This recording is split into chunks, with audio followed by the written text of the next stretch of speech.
Most people who struggle to stop doom scrolling get stuck in the same loop over and over again. They feel tired, pick up their phone, and then lose hours without even realizing. And here's the frustrating part. This feels automatic. You start with good intent, just 5 minutes, but then that turns into 2 to 3 hours over and over again. My name's Eddie, and I've worked with hundreds of guys in this exact position, helping them reclaim 2 to 4 hours every night and redirect that time into moving their life forward instead of wasting their time. And in this video, I'm going to show you the exact steps to break your evening doom scrolling loop, where it actually starts, where most people try to fix it and get it wrong, and what to actually change so it stops happening in the first place. And I'm also going to explain why common advice out there like deleting apps is a complete waste of time for most people, so make sure you stay until the end. So before we get into the steps, there's something important to go over that most people keep getting wrong. People think doom scrolling is just a random habit, but it's actually a result of two things happening at the same time. Firstly, it's a result of what goes on earlier in the day. Why? So during the day, you're overstimulating yourself with work, screens, external demands, which creates mental pressure. So by the evening, your brain is looking for the fastest way to switch off, and scrolling gives you that instantly. The second part is the part most people miss. During the day, you have structure, meetings, work, maybe even the gym. Something is guiding your time, but then the evening comes and the structure disappears. So now you've got low energy, free time, and no clear direction. So what happens? Your brain defaults to the easiest option available. And this is the problem people have, this combination of these two things, which makes doom scrolling almost automatic. So how do we actually fix this? And most people get this part completely wrong. They think it's with things like willpower, deleting apps, and I'm going to explain later on why this is useless advice by itself. But first, I want to give you 3 practical tips to take control of your doom scrolling addiction. So step 1, stop giving yourself constant input. So imagine you're a worker at a factory on a conveyor belt. Start of the day, the belt is slow. You're in control. Then it speeds up. More items come. You try to keep up. Soon it's overloaded. Things pile up faster than you can handle. You stop processing and start reacting. And by the evening, you're buried, exhausted, nothing left.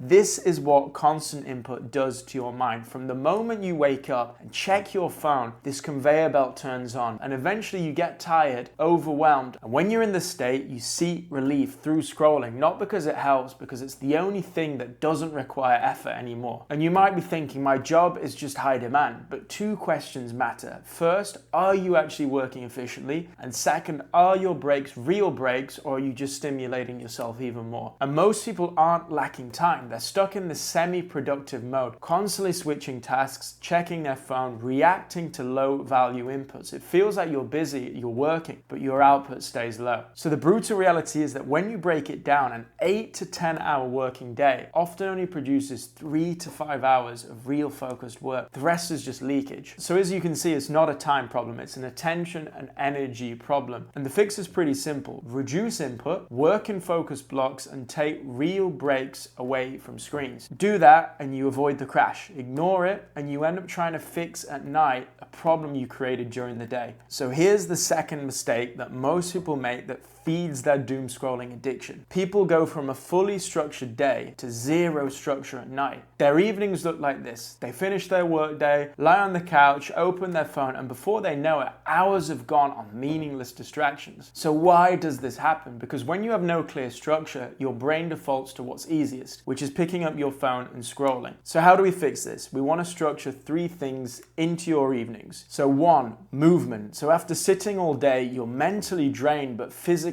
restless, and this combination creates tension. You feel tired but also restless, and movement helps to break the state. Whether that's the gym, a walk, any form of activity, movement improves your mood, resets your energy, giving you a clean transition out of work mode. Number 2, nervous system reset. Most people don't even know what this is, but it's critical. You've been in this constant state of stimulation all day. Notifications, decisions, pressure, and if you don't actively downshift, your brain's going to stay wired but depleted. So a nervous system reset is anything that shifts you into a calmer, more regulated state. Breathing, meditation, sitting outside, outside, a walk without your phone, the sauna. I personally use a 45-minute nervous system reset that I use with my clients, but the key is pretty simple. Reduce input and let your mind settle so that you're not carrying the noise of the day into your evening. 3, direction. So if you do the past 2 steps, you'll notice regained energy and mental clarity. So here's where you use this productively. Instead of drifting back into consumption, you use this energy for learning a skill, working on a project, creating something, progressing towards your goals, and even a small amount of focused effort here compounds over time, and more importantly, it replaces this habit of passive scrolling with intentional action. And this brings me on to step 3, which follows your structured evenings, which is spending time on screens. And you're probably thinking, what? This makes no sense. But we're spending time on screens as a reward. So think of this, you want to eat a solid, healthy meal to meet your diet goals. But every night you get home and you eat dessert first. So by the time you get to the real food, you're not hungry anymore. You don't want it, you don't finish it, and afterwards you just feel off. So it's the same thing when you get home and spend your energy straight away on low effort dopamine. There isn't going to be anything left for anything meaningful, so you end up drifting. So the system is simple. Screens at the end of the day. Give yourself the last 60 to 90 minutes of the day for screens. Watch something, relax, do nothing, but follow the 3 steps from before first. You'll enjoy it way more because you feel like you've earned it and you stay in control of your evening instead of reacting to it. So to finish this video, why is advice like deleting apps terrible by itself? And it's because it targets the symptom, not the cause. It sounds logical, remove the app, remove the distraction, but if that worked, you wouldn't keep falling back into the same pattern. The behavior just doesn't disappear when you delete the app, it moves to something else. So instead of looking at Instagram, you look at YouTube instead. Instead of swiping Tinder, you end up watching TV or checking WhatsApp. And you're probably wondering, why does this urge stay? Because by the time you reach the evening, you're already drained, overstimulated, unstructured, and add on top of this these bad evening habits, zero structure, your brain ends up in a state where it automatically looks for relief. So fix the system instead. Manage your energy during the day, add structure to your evenings, and use entertainment as a reward, not as a default. So fix the system instead and start actually implementing these steps from the video, because if not, you're just going to watch this, nod along, and then be right back on your phone tomorrow doing the exact same thing. And if you want to make sure this doesn't happen, in this next video, I'm going to give you the exact routine to make this automatic so that you actually follow through with this.